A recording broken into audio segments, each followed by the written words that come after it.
Gracias por continuar con nosotros en este viernes 23 de noviembre. Llegó el momento de la entrevista central y está ya con nosotros Virginia Antares Rodríguez. Ella es la candidata presidencial de Opción Democrática. Muchísimas gracias por estar con nosotros, Virginia. A ustedes, un gusto estar aquí. Muy buenos días a toda la gente que nos acompaña. Antes de las preguntas, me gustaría saber cómo prefiere que la llamen, Virginia o Antares, porque mucha gente piensa que Antares es su apellido. Antares es mi segundo nombre, es el nombre de una estrella, porque mi papá era fanático de la astronomía y nos puso nombre de estrellas a todas sus hijas. Y mis apellidos son Rodríguez Grullón, Rodríguez de Moca y de la Vega, descendiente de Juan Rodríguez García, nieta de José Horacio Rodríguez, héroe nacional, y Grullón de Montecristi, nieta del ingeniero Oscar Grullón. Ambos abuelos y abuelas, hay que decirlo, fueron luchadores por la democracia de la República Dominicana, vivieron el exilio, la cárcel, y esa es una herencia familiar que yo cargo muy presente en este trabajo político que estamos haciendo. Sí. Virginia, vamos a empezar antes de entrarnos en la política, pero bueno, en un país donde la presencia de las mujeres en política no es tan común y se cuestiona y es causa, se ningunea a las mujeres que están en política, etcétera, etcétera. ¿Cómo en estos meses, desde que se anunció que Virginia Antares era precandidata a la presidencia por Opción Democrática, cómo ha sido acogido? ¿Cuál ha sido la reacción de la gente? Ha sido una reacción fabulosa, tengo que decirlo. Estoy sumamente agradecida del apoyo que hemos recibido de tanta gente que le entusiasma contar con una candidatura de una mujer joven, además con las ideas que estamos presentando, con los valores que nos mueven a hacer buena política como hacemos en Opción Democrática. Y es importante decir, Ana Mitila, que Opción Democrática es un partido político que está haciendo historia en la República Dominicana, porque somos el primer partido paritario, tanto en los estatutos como en la práctica.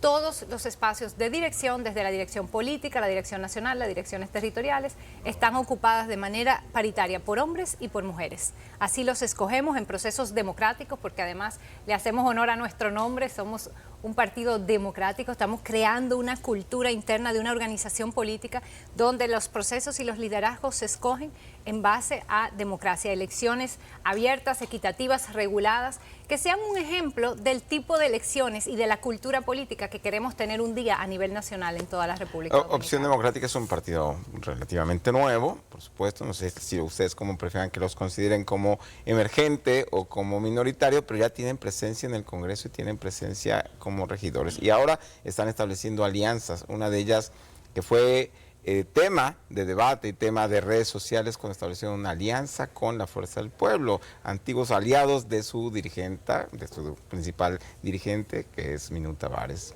¿Qué nos podría decir de estas alianzas? Opción Democrática es un partido que combina la frescura de un partido nuevo, es la primera vez que vamos a estar en la boleta electoral del 2024, con la experiencia y el compromiso de un partido que lleva casi 10 años trabajando como proyecto político, pero que no nos habían permitido estar en la boleta. Entonces, para nosotros el año que viene es muy importante y nuestra meta es colocar a las mejores representantes en los ayuntamientos, en el Congreso. Personas que vayan ahí pensando en el interés nacional, en lo que le conviene a la República Dominicana, no lo que le conviene a un partido o lo que le conviene a un grupo, sino a la República Dominicana. Y para eso, porque somos demócratas, lo vamos a hacer en el sistema democrático que tenemos. Hay que cambiar el sistema electoral para hacerlo más equitativo, pero mientras tanto, para llegar a cambiarlo, hay que jugar con las reglas de juego que tenemos. Y esas reglas de juego nos obligan a darle una oportunidad a esos candidatos maravillosos que estamos presentando a que tengan posibilidad de ganar, porque en el sistema actual ellos y ellas pudieran resultar los más votados de su territorio con la campaña que están haciendo de diálogo, de cara a cara, de propuestas, y aún así no lograr la curul. Entonces, por eso hemos hecho alianzas con más de 10 partidos políticos de oposición, según las realidades de cada territorio, y nuestra apuesta es que eso le dé una oportunidad a esos candidatos y candidatas a que puedan efectivamente llegar al Congreso, llegar a los ayuntamientos y empezar a fortalecer ese trabajo de ser la voz ciudadana que efectivamente han venido haciendo nuestros representantes, José Horacio Rodríguez en el Congreso Nacional y Mario Sosa en el Ayuntamiento del Distrito. Ambos fueron los más votados de su territorio, ambos con campañas electorales alternativas, transparentes, que rinden cuentas sobre su financiamiento, como lo estamos haciendo todos los candidatos de Opción Democrática. Sí, en un país en que los grandes partidos, los mayoritarios, han alimentado el clientelismo, Entonces es una realidad odiosa, odiosísima en República Dominicana. Esa cultura de dame lo mío, ¿qué tú me vas a dar? Si Virginia Antares, que es candidata a la presidencia por su organización, se presenta a los Baricanos, donde la gente está llena de lodo todavía, y muchas familias perdieron todo. Entonces la pregunta es, ¿y qué usted me va a dar? ¿Y cómo usted va a arreglar mi situación? Pero de inmediato, ¿cómo se puede lidiar desde un partido minoritario, desfavorecido por la Junta Central Electoral, porque no recibe recursos de igual manera que reciben los grandes? ¿Cómo se lidia con eso? Nosotros hacemos, Ana Mitila, buena política. Y eso significa cambiar la lógica de esa mala política tradicional que se basa en un apoyo clientelar. Desde el momento que un político te da una prebenda o te compra el voto, ya no te debe nada. Entonces llega el Estado a su propia agenda, a sus propios intereses. Nosotros estamos volteando la mesa y diciéndole a la gente, yo no te voy a dar algo para que tú votes por mí. Al contrario, yo te voy a pedir que apoyes esta candidatura con tu trabajo voluntario, hablando de ella, aportando donaciones para financiarla. Porque en ese momento, cuando llegamos al poder, nos debemos a la ciudadanía. Y eso es lo que estamos haciendo. Esta candidatura se financia con los apoyos ciudadanos. Hicimos una primera rendición de cuentas del periodo de precampaña que concluyó en octubre. Ahí transparentamos cuánto dinero hemos recaudado, cómo lo hemos utilizado, y lo seguiremos haciendo, porque de eso se trata la buena política. Es una acción colectiva por el bienestar colectivo. Y yo creo que ya con participar con estas nuevas prácticas ya estamos empezando a lograr nuestro objetivo, que es adecentar la política dominicana. Estamos obligando a los demás candidatos a tener también que ponerse a la altura, y nuestro compromiso es hacer una campaña basada en propuestas, en ideas y en lo que debe ser genuinamente la democracia, que es ese debate de cómo vamos a construir una República Dominicana donde vivamos mejor, donde tengamos un sistema de educación que funcione, donde tengamos atención médica para las familias cuando lo necesiten, no porque puedan o no pagarlo, sino porque haya un sistema público que responde. ¿Cómo vamos a incrementar los salarios para que las familias tengan mejores ingresos? Eso es lo que deberíamos estar debatiendo, y de eso debe tratarse la política democrática. Algunas de las características que tendrá su participación en las elecciones es que es un partido emergente, es usted mujer, y también se va a enfrentar como millennial a candidatos que son de generaciones que son bastante mayores que usted. ¿Qué ofrece usted a la población, a los votantes, para que se fijen en su propuesta? ¿Cuáles son esa visión de mujer, de millennial, para cambiar este país? Bueno, yo creo que la propia posibilidad de representar, de que las mujeres y la gente joven o millennial, soy la primera candidata millennial efectivamente, estemos representados en los espacios políticos es importantísimo. Siempre hago la historia de cómo las niñas les sorprende conocer una mujer candidata a la presidencia. He tenido niñas que me han dicho incluso, oh, yo no sabía que una mujer podía ser presidenta, ¿no? Y eso me reafirma la importancia de ocupar estos espacios y de jugar esos roles. Y en términos de qué ofrecemos, yo creo que lo que le ofrecemos a la juventud y a las mujeres es lo mismo que le ofrecemos a toda la sociedad, que es la posibilidad de construir una sociedad que nos cuide, que nos proteja, donde el Estado juegue su rol de garantizar derechos fundamentales, de ejercer justicia para que vivamos en una sociedad con menos desigualdad, con menos exclusión, y una sociedad donde las familias podamos vivir mejor, donde haya mayor comunidad, mayor inclusión, más seguridad, una sociedad más segura. Eso nos afecta sobre todo a las mujeres y a los jóvenes, pero nos afecta a toda la sociedad. Y eso es lo que nos motiva a participar en la política. Creemos que la República Dominicana es una sociedad que tiene la capacidad de construir un Estado que funcione y que funcione bien, con instituciones públicas eficientes, con servicios universales, basados en criterios de equidad. Pero eso pasa por una clase política que vaya al Estado con esa visión, y no con la visión del Estado como un botín, que es lo que ha hecho la mala política. Llegar al Estado para repartirse el pastel, como quien dice, ¿no? Y no para utilizar el Estado como una herramienta de transformación social, que es la visión que tenemos en Opción Democrática. Sí. Bueno, Virginia Antares, hay que decirlo, ella se graduó en la Pucamaima de comunicadora, en comunicación social. Prensa, de hecho. Summa cum laude. Y por aquellos años tendrías 20, 22, 23 o menos. No cuando te graduaste, sino cuando empezaste junto con otros compañeros y compañeras a hacer aquello que se llamó Cerrito y Cruz, que fue la antesala de la lucha del 4%. Entonces, una persona que estuvo ahí desde antes del 4% haciendo conciencia de la importancia de la educación. ¿Cuál es el balance? Lo que ha pasado con el 4%, el destino, ¿qué Virginia Antares haría con la educación dominicana, con todo ese background que ya acumulas? Yo digo que el 4%, ese movimiento que demostró que para la ciudadanía dominicana la educación es una prioridad y la ciudadanía dominicana está clarísima, y como lo dicen todos los informes expertos, que hasta que nosotros no ofrezcamos una educación de calidad a nuestros niños, niñas, a nuestra juventud, vamos a estar estancados como sociedad. Y el 4% yo creo que nos deja un aprendizaje importantísimo, y es que si bien la movilización social es importante, la participación de la ciudadanía es importante, ese movimiento fue importante, si no tenemos una clase política que comparta esa demanda y esa sensibilidad, el camino se va a quedar por mitad. Entonces, efectivamente, logramos una mayor inversión en educación, pero esa inversión no se tradujo en mejorar la calidad educativa, que era la demanda de fondo de quienes nos movilizábamos en el 4%. ¿Y por qué no se tradujo? Porque nunca fue la prioridad de esa clase política. ¿Qué se buscó hacer con esos fondos del 4%? No se pensó cómo vamos a fortalecer la preparación de nuestros profesores, cómo vamos a equipar nuestras escuelas para que todas tengan facilidades tecnológicas, para que tengan buena alimentación nuestros niños, para que tengan baños en buenas condiciones, que aquí hay escuelas que no tienen agua en los baños, cosas tan básicas, ¿no?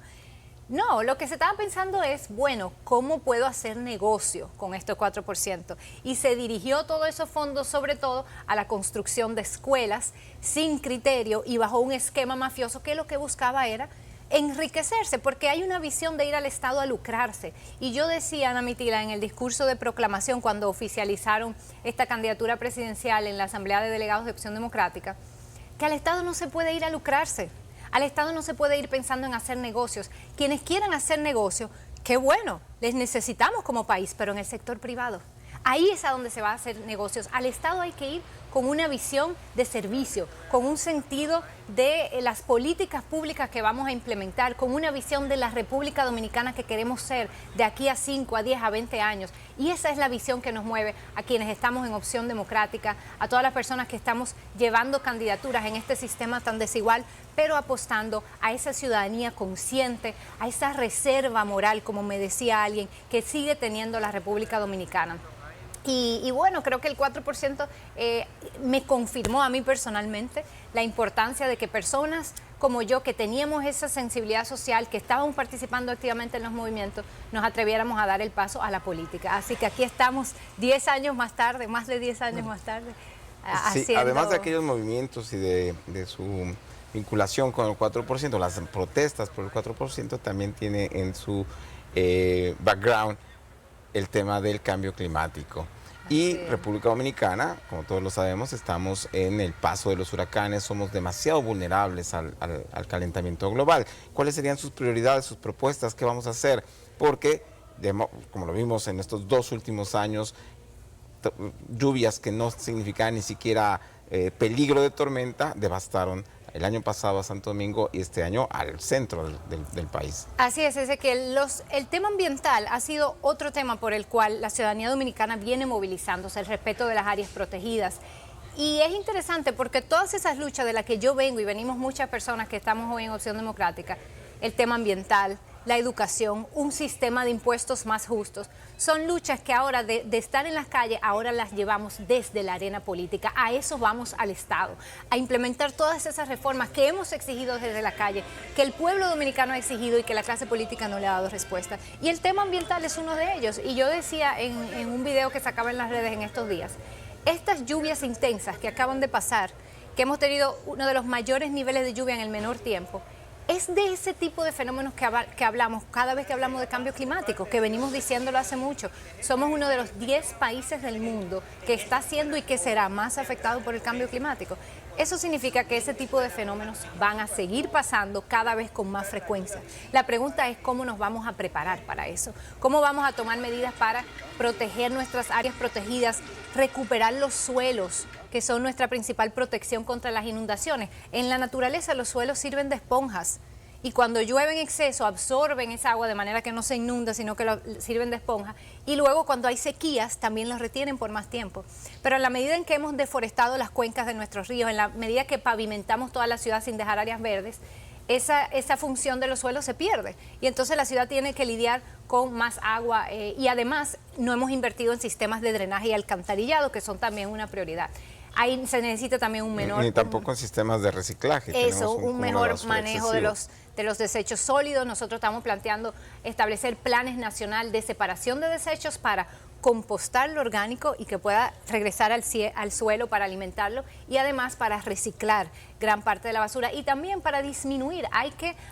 Tenemos que planificarnos para sustituir gran parte de los plásticos, sobre todo los plásticos de uso único, ha sido parte también de las propuestas que hemos hecho de Opción Democrática, y fomentar las industrias de alternativas biodegradables y ecológicas a los envases plásticos. Este es el momento de que nosotros como país incentivemos esa industria para posicionarnos, incluso para exportar, porque ese cambio viene, lo queramos o no. La mayoría de los países ya están prohibiendo los plásticos de uso único y República Dominicana tenemos también que hacerlo. Perdón, Ana, ¿y Sí. ustedes han tenido contactos con empresarios? Porque aquí, al final de cuentas, existen grandes empresas dedicadas a la fabricación de, por ejemplo, foam, que es uno de los productos menos biodegradables, además del plástico.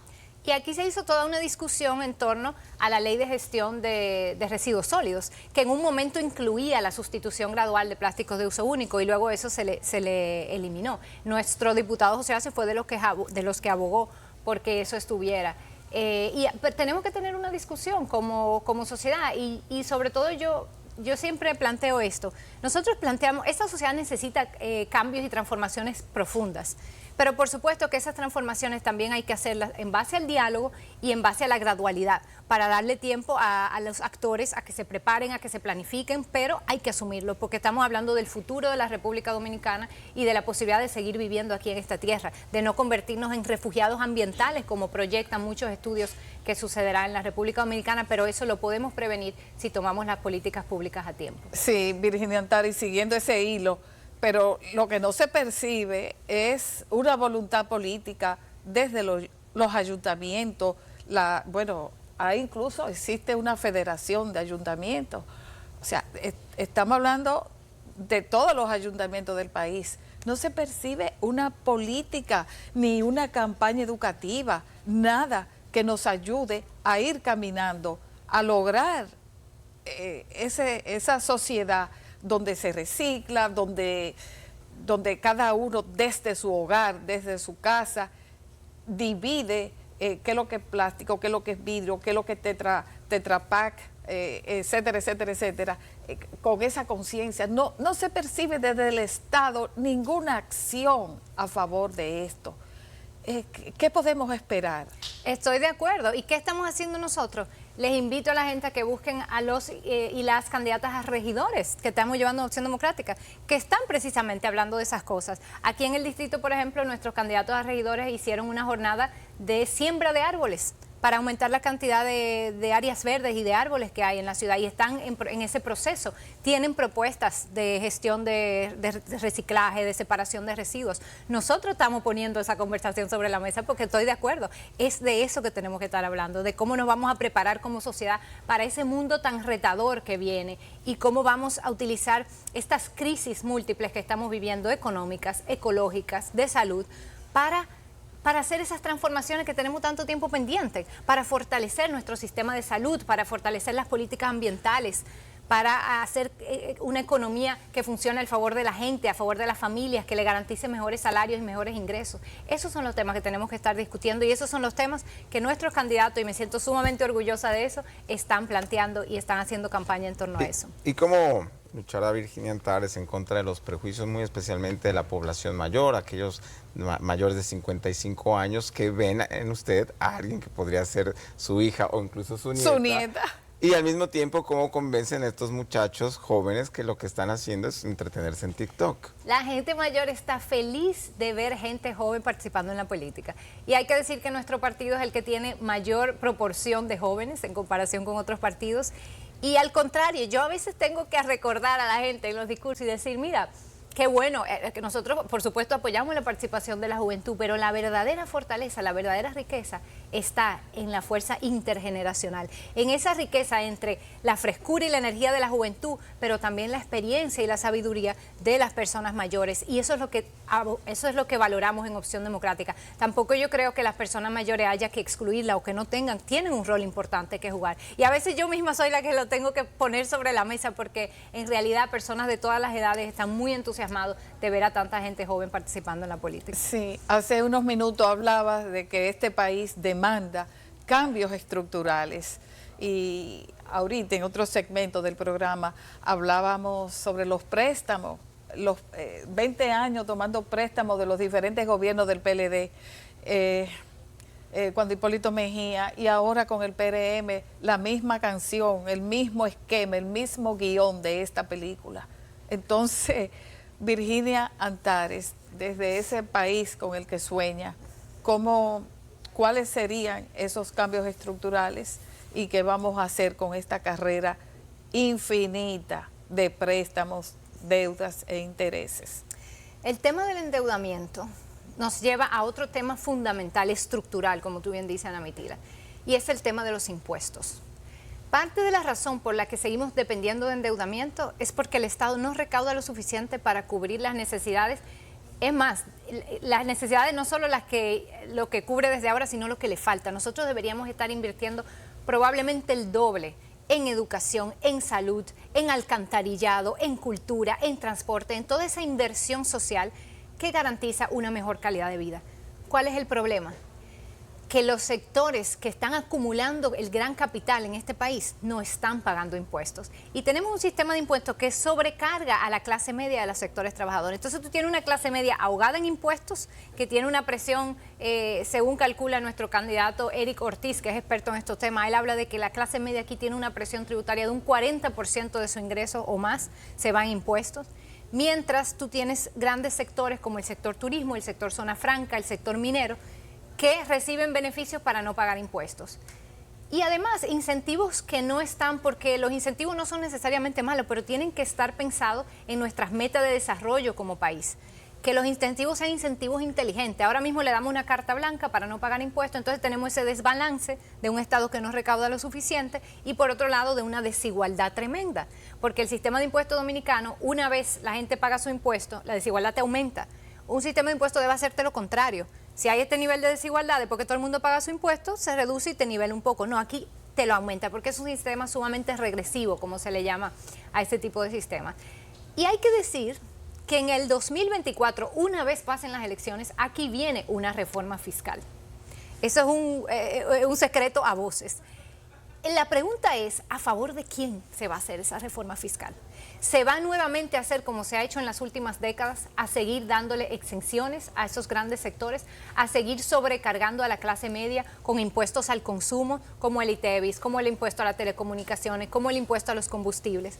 ¿O se va finalmente a gravar la renta, la gran renta, la propiedad, la riqueza, que ahí es donde habría que aumentar los impuestos, no en el consumo? Y sobre todo se va a atacar la evasión y la ilusión que existe en altísimos niveles en este país. Y por otro lado también la necesidad de aumentar la formalidad, que tampoco ha sido una voluntad política, porque en esa economía informal se esconde gran parte de la economía ilícita, del contrabando, del narcotráfico, y también hay complicidad con sectores políticos y militares y económicos. Entonces, esos son temas difíciles y Opción Democrática es probablemente el único partido que lo está planteando con esa claridad. Nuestro compromiso es hacer una reforma fiscal, pero justa, que disminuya la carga de la clase media y las clases trabajadoras que están sobrecargadas y que comprometa a esos sectores económicos que qué bueno que están creciendo y que pueden seguir haciendo, pero que lo hagan pagando su parte para entonces, con un Estado eficiente y que funcione, poder implementar esas políticas de inversión social que mejoren la calidad de vida y que nos permitan construir una sociedad más justa y más segura. Aunque ya nos adelantó un poco con estos argumentos, pero justamente de llegar a la presidencia, a usted le tocaría esa reforma fiscal, ya no sería el presidente Abinader. ¿Cómo la negociaría? ¿Cómo la impulsaría? Tomando en cuenta que son demasiados los intereses en juego y tomando en cuenta que proponer el desmonte de exenciones impositivas afecta a grupos demasiado poderosos como los que ya usted mencionó. Así es, por eso el lema de nuestra campaña es el poder es de la gente. Porque ese tipo de reformas que son difíciles, hay que dialogarlas, hay que negociarlas, pero también el verdadero poder de realizarlas va a estar en la capacidad que tenga la ciudadanía de entender estos temas, de involucrarse, de participar y de hacer escuchar su voz. Ningún político, ninguna política, ningún presidente o presidenta va a llegar como un mesías o un superhéroe a resolver todos los problemas del país. Eso lo vamos a hacer en colectivo. Por eso esta candidatura de Virginia Antares es también una invitación a que nos involucremos, a que participemos, a que entendamos esos temas. Y nuestro compromiso es hablarlos, educarlos, presentarlos. Próximamente, esperamos que la semana que viene, ya lo anunciaremos, estaremos presentando nuestro programa de gobierno. Y esperamos que eso sea un instrumento pedagógico y de debate y discusión para estar hablando sobre los temas que necesitamos discutir como sociedad y que podamos todas y todos participar, involucrarnos, porque es esa la clave para poder realizar reformas profundas y, por supuesto, con un sentido de negociación en el buen sentido de la palabra, con un sentido de llegar a consensos, de empujar la realidad hasta el límite de lo que es posible, porque es posible tener un mejor país, una mejor sociedad. Sí. En eso nosotros creemos. Sí, vamos a hablar de alianzas, porque por ahí hay un rum de que Opción Democrática, bueno, como que cada vez estaría más cerca de algunos partidos de la oposición, específicamente de Fuerza del Pueblo. ¿Hasta dónde es verdad eso? Lo importante aclarar aquí en Amitila es que la candidatura presidencial de Opción Democrática no va en alianza ni está en negociación. Nosotros estaremos ahí en la casilla 29 en la boleta presidencial. A nivel municipal y congresual, como conversábamos hace un rato, sí hemos hecho alianzas puntuales con diferentes partidos de la oposición, incluyendo la Fuerza del Pueblo, por la misma realidad del sistema electoral, que nos obliga a darle una oportunidad a nuestros candidatos a que no sean los más votados y se vayan a quedar afuera, sino a que puedan entrar y a que desde esos espacios de poder que ocupen puedan seguir defendiendo la ciudadanía, practicando esa buena política, marcando la diferencia. Y nuestra apuesta en el 2024 con esa estrategia es tener un bloque de legisladores en el Congreso que precisamente pueda ser una voz de alerta y un contrapeso al debate político dominicano. Sí, voy a tomar dos preguntas de la audiencia, una del señor Emilio Ortega, que nos pide que califique las gestiones de Leonel Fernández en materia de educación, salud, narcotráfico y corrupción, sobre todo ahora que su partido ya llegó a una alianza con la organización del expresidente Fernández. Y por otra parte, el señor Guaraguá 87, que es muy fiel a nuestro programa, nos pide que le preguntemos cuáles serían sus propuestas sobre el tema de la pederastia, la violación del abuso sexual de niños y las 3 causales. Bien, vamos a empezar de atrás para adelante. Sobre las 3 causales, nosotros somos un partido que públicamente y claramente ha apoyado las causales porque creemos que todas las personas tienen derecho a tener atención médica cuando lo necesitan. Ese es un derecho fundamental y creemos que el marco legal tiene que garantizar ese derecho. Lo que sucede ahora mismo es que la penalización total de la interrupción del embarazo le niega atención médica a mujeres cuando lo necesitan. Y ahí están los casos, el más emblemático, el de Rosaura Esperancita, que murió porque se le negó el tratamiento a la leucemia que tenía por estar embarazada. Y ahí hay muchos otros. Winifred Núñez, que 3 médicos le dijeron, mira, lo que procede es interrumpir el embarazo porque ese embarazo pone en riesgo tu vida, pero yo no lo puedo hacer porque no me lo permite el Código Penal. Entonces, eso hay que actualizarlo, es una demanda fundamental y nosotros creemos en la atención médica siempre. Estamos planteando también con el tema de la violencia y el acoso y el abuso, darle las herramientas a la niñez y a la juventud para que pueda identificar el acoso y pueda saber qué hacer en esos casos, denunciarlo. Y eso se hace a través de la educación, una educación científica adaptada a cada edad, pero que permita a la juventud y a la niñez tener esas herramientas, saber cómo pueden establecer relaciones de pareja sana, sobre todo sabiendo que muchas niñas y jóvenes vienen de hogares violentos, y eso se hace a través de una educación sexual integral, científica, basada en valores y adaptada a la edad. Y eso es parte también de nuestra propuesta en el currículum educativo. Y finalmente, sobre el tema de las alianzas, decir que nosotros hicimos alianzas electorales. Eso significa que no hay un compromiso político, no hay una visión común. Ni tenemos ideológico. visiones, exacto, tenemos visiones e ideologías distintas. Es un pacto de llevar boletas comunes. Pasó las elecciones y ese pacto quedó ahí, no hay un compromiso después. A diferencia de una alianza política, en la cual sí hay un pacto de un gobierno común, de una visión común de políticas públicas comunes. Eso no lo hemos hecho con Fuerza del Pueblo. Sí hicimos algunas alianzas puntuales con partidos con los que compartimos una visión común, como el Frente Amplio, Alianza País, con quienes también pactamos en algunos territorios. Pero, ¿y su evaluación sobre las gestiones de Leonel Fernández en materia de corrupción, educación y salud? Yo pienso que los gobiernos del PLD en general generaron, sobre todo cuando llegó el PLD en el 96, generaron una gran expectativa y una gran esperanza en la ciudadanía dominicana, en el pueblo dominicano, y que lamentablemente no dieron la talla, no estuvieron a la altura de las expectativas que tuvo la ciudadanía. Aquí hay temas pendientes desde hace 20 años que estos partidos no han asumido su implementación, esa deuda social, por mejores políticas públicas, esa deuda de un Estado que funcione con eficiencia, que no esté basado en corrupción y en clientelismo, esa deuda de un sistema electoral más justo, donde las campañas estén reguladas, donde haya una equidad, que se viene discutiendo desde la crisis electoral de los años 90, y nos pasamos 20 años discutiendo y consensuando una ley electoral y de partidos que vinieran a regular las elecciones, y sin embargo los partidos tradicionales aprobaron unas leyes que intentaron legitimar el estado actual de las cosas y mantener esas campañas millonarias basadas en despilfarro a las cuales nosotros nos oponemos. Entonces siento que en general no estuvieron a la altura. Creo que nos dejan muchos aprendizajes de los cuales los nuevos actores políticos tenemos que estudiar, conocer y para no repetir esos errores. Sí, el próximo lunes el país se aboca, bueno, el Consejo Nacional de la Magistratura ha sido convocado para iniciar a conocer, bueno, creo que la primera reunión es de procedimiento, pero ya se inicia el proceso de conocer las candidaturas para sustituir a 5 jueces del Tribunal Constitucional de República Dominicana, un tribunal que, no hay que decirlo, súper importante en la vida institucional de este país. ¿Cuáles son las expectativas de Virginia Antares y qué deberíamos estar la ciudadanía exigiéndole a ese Consejo Nacional de la Magistratura para que haga una selección lo más balanceada posible? No solamente que no respondan a partidos políticos los candidatos o los que vayan a resultar electos, sino que ideológicamente represente una armonía, un balance, un equilibrio.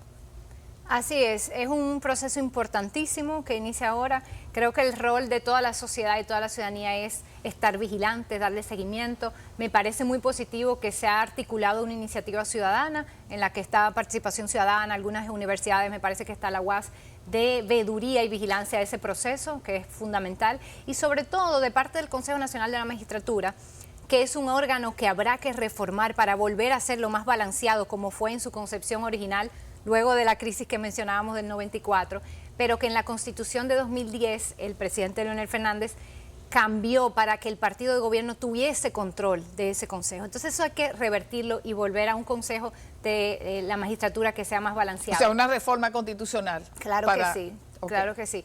Pero ahora mismo a ese consejo que le tocará sesionar, que hagan un trabajo apegado a esa elección basada en la idoneidad de esas personas que van a ocupar esas posiciones y sobre todo que hagan un proceso más transparente. Parte de la crítica que ha habido al proceso de selección de jueces de las altas cortes es que las entrevistas son públicas, pero luego el proceso de deliberación y los criterios que se utilizan para escoger a las personas se han hecho a puertas cerradas. Entonces creo que lo que corresponde es que este nuevo consejo pues le haga caso a esa demanda ciudadana y a esa demanda democrática y que hagan un proceso mucho más transparente, con criterios claros, donde incluso puedan ser públicas los debates, si se quiere, sobre la selección de esas personas. O también el establecimiento de criterios, porque hasta donde sabemos nunca se ha establecido o le han instruido a los miembros del Consejo de la Magistratura una serie de requisitos que deberían de tener para la evaluación, para ir llenando, digamos, los requisitos de cada uno de estos jueces. Exactamente. Ojalá que en esta ocasión eso se pueda hacer.